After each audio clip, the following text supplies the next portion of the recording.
حضرات محترم، جب اسلام کا نام آتا ہے تو ہمارے ذہن میں حج، نماز، روزہ اور زکوٰۃ آتے ہیں۔ تو اب سوال یہ پیدا ہوتا ہے کہ کیا صرف ظاہری عبادات کا نام اسلام ہے؟ کیا اللہ تعالیٰ کو ہمارے رکوع اور سجود مطلوب ہے، یا پھر ان عبادات کے پیچھے ایک زندہ دل، ایک پاکیزہ روح بھی مطلوب ہے؟ اگر جواب ہاں ہے تو یہ زندہ دل اور پاکیزہ روح، اسی کا نام تصوف ہے۔ تصوف نہ کوئی نیا دین ہے، نہ کوئی الگ مسلک ہے، نہ کوئی ایجاد کردہ فلسفہ ہے، بلکہ یہ تو وہی دین ہے جس کی تعلیم رسول کریم صلی اللہ علیہ وآلہ وسلم نے حدیث جبریل میں دی۔ رسول کریم صلی اللہ علیہ وآلہ وسلم نے فرمایا کہ تم اللہ تعالیٰ کی عبادت اس طرح کرو گویا کہ تم اسے دیکھ رہے ہو۔ اگر یہ کیفیت بھی نصیب نہ ہو تو کم از کم یہ یقین رکھو کہ اللہ تعالیٰ تمہیں دیکھ رہا ہے۔ جب یہ کیفیت انسان کے دل میں اتر جاتی ہے تو عبادت میں لذت پیدا ہوتی ہے، آنکھیں خشیت کے آنسو بہاتی ہیں، زبان پر ذکر الہی جاری ہوتا ہے، اور دل دنیا سے ہٹ کر اللہ تعالیٰ کی طرف متوجہ ہو جاتا ہے۔ حضرات محترم، قرآن کریم نے بار بار دل کی اصلاح پر زور دیا ہے۔ اللہ تعالیٰ نے قرآن مجید میں ارشاد فرمایا قد افلح من زکاھا، کہ کامیاب وہ شخص ہے جس نے اپنے دل کو پاک کر لیا۔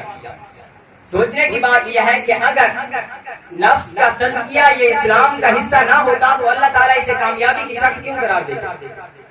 اور دوسرے مقام پر اللہ تعالیٰ نے ارشاد فرمایا الا من اتى اللہ بقلب سلیم، کہ قیامت کے دن وہ شخص جو پاکیزہ دل لے کر حاضر ہوگا وہ کامیاب ہے۔ حضرات محترم، قیامت کے دن نمازوں کی تعداد کے بارے میں نہیں پوچھا جائے گا، بلکہ نمازوں میں جو اخلاص ہے اس کے بارے میں نہیں پوچھا جائے گا۔ فقط قرآن کی تلاوت کے بارے میں نہیں پوچھا جائے گا، بلکہ دل میں جو کیفیت ہے اس کے بارے میں بھی پوچھا جائے گا۔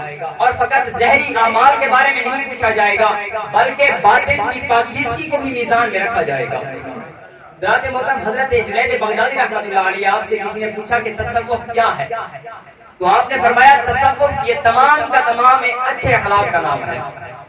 اگر کوئی تم سے اچھے اخلاق میں آگے بڑھ جائے وہ تصوف میں بھی تم سے آگے بڑھ گیا۔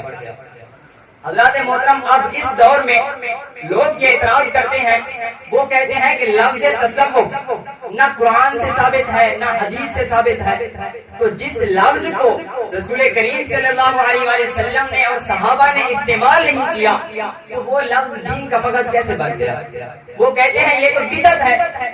اس کا جواب یہ ہے کہ دین میں دو چیزیں ہیں، ایک ہے اصطلاح یعنی نام، اور ایک ہے کیفیت یعنی حقیقت۔ تو عہد رسالت کے بعد جب علوم مدون ہوئے تو بہت سے نئے نام وجود میں آئے، مثلا قرآن کریم کی گرامر کو سمجھنے کے لیے علم الصرف اور علم النحو نام رکھے گئے، اور حدیث کی چھان بین کے لیے علم اصول حدیث اور اسماء الرجال کی اصطلاحات بنی، تو ظاہری احکام کے مجموعے کو فقہ کا نام دیا گیا۔ اب یہ الفاظ قرآن و حدیث سے ثابت تو نہیں ہے، لیکن ان علوم کی حقیقت قرآن و سنت کے عین مطابق ہے۔ بالکل اسی طرح دل کی پاکیزگی، احسان اور تقوی کو اس دور میں تصوف کا نام دیا گیا، اور یہ اس کی حقیقت قرآن سے بھی ثابت ہے۔ اللہ تعالیٰ نے قرآن مجید میں ارشاد فرمایا قد افلح من زکاھا قد افلح المؤمنون الذین هم فی صلاتهم خاشعون، لہذا اسے بدعت کہنا یہ علمی اصولوں کے خلاف ہے۔